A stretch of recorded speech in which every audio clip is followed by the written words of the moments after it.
Hi, I'm Beth Strathman, leadership and team coach, and I'm here today with Dr. Liz Stincelli, who's a leadership consultant. And in a previous video, we asked the question actually, are you a micromanager? Now we're going to come at it from the other end, and today we're going to talk about whether or not you are being micromanaged and what to do about it. So Liz, how do we know that we are being micromanaged? Well, is your manager involved in everything? Do they have to do does all information run through them? Do they have to touch every piece of paper? Do they have to, we it's very easy to tell when you're being micromanaged because you're stuck. You're not allowed to almost do your job. It's like, okay, now I'm waiting. I can do this, I can work until this point. Now I have to wait because I have to get approval before I can move on to the next step. Now I have to wait for approval before I move on to the next step. I mean, at some point, we get so caught up in that it's really hard to get anything accomplished. Yeah, I can imagine. I don't think I've been micromanaged very much in my career, but I think there are times when you feel really criticized, and not because of the job you did, but it just feels like they don't trust you. Absolutely. And the important thing is to recognize that my micromanagers, it's more an issue with them than it is with you as a team member. But there are some things that you can do, and we will talk about that a little bit um, in a minute. But you know, I don't think there's any doubt. If you're being micromanaged, you're being micromanaged. You know, Yeah. it you dread coming to work. You don't get along that well with your manager. Like you said, you feel like you're being criticized. They're nitpicking everything. You feel like you can't do anything right. You don't dare move. You almost get, analysis paralysis. You don't dare to make a decision. You don't dare to move forward without getting their approval. Yeah, they really like to report on every little stinking thing you've done, right? They just keep such a close tab on your work that it does feel like, you need a little more elbow room and a little more trust from them. It does make you feel like, am I incompetent? Is that why they're, you know, managing me so tightly? Absolutely. Yeah.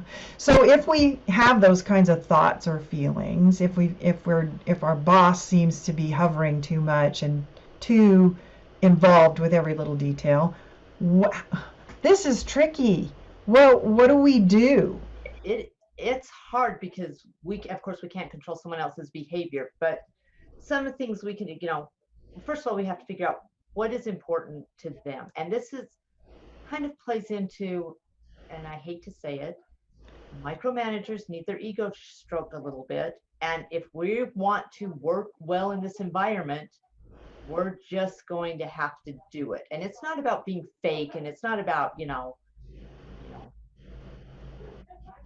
that it's just about determining what's important to them and then figuring out how we can help them feel like they're feel in the loop, gain confidence, gain trust, and know that we're going to go to them as we have issues, we have questions, so that they can feel comfortable sitting back and know we're not going to make them look bad, Right. because that's their biggest fear.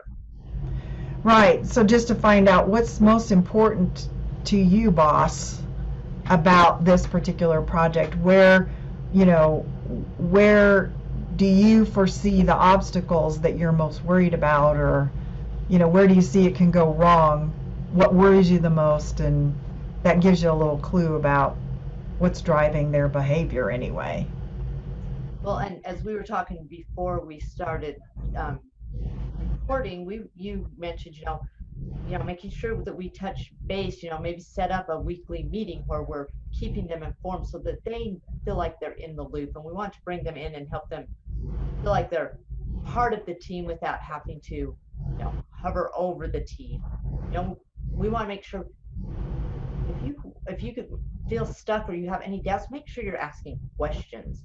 You Mhm. know, if my team members are coming to me and asking questions, then I feel comfortable that I don't need to be double checking you know, checking in on them every few minutes, because I know that if they run into an issue, they're going to ask a question. If they don't come to me with questions, then I start wondering, okay, is everything going all right? Or do they just think things are going all right? Because, Right. I have not heard any. Right. So it's there's an understanding that has to be created at the beginning, and this is probably just good project management, right? First of all, we're gonna check in. We're gonna have weekly or bi-weekly, whatever, check-ins with each other just to see how the progress is going.